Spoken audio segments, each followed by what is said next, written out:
Hi, I'm Charlotte Tate, and the book I've chosen to read today is You Are a Bad Man, Mr. Gum.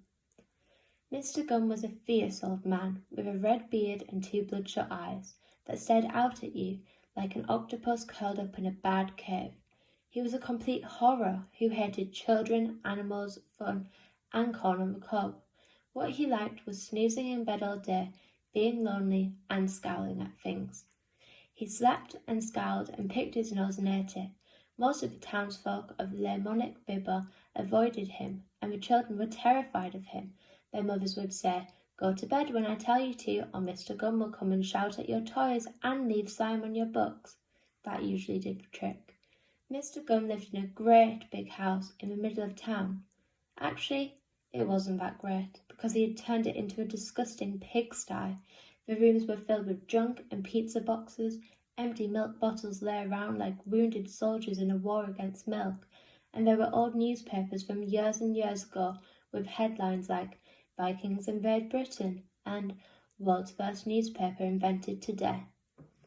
I chose this book because it's one of my personal favourite books, and usually a great book to read to children because it encourages a love of reading, as it is quite funny and entertaining to listen to.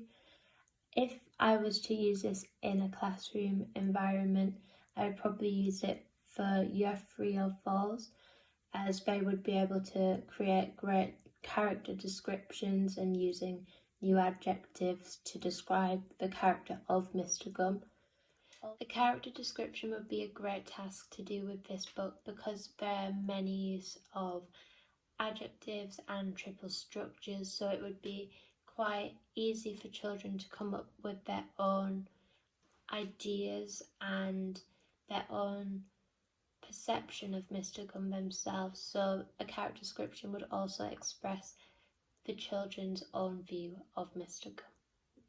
You could also use this extract or book to teach the new literary technique of similes, as even just in that short extract there was 2 similes included, so it will make children familiar of the technique and be able to come up with some of their own. An example was 2 bloodshot eyes that stared out at you like an octopus curled up in a bad cave. Thank you very much for listening. See you in my interview.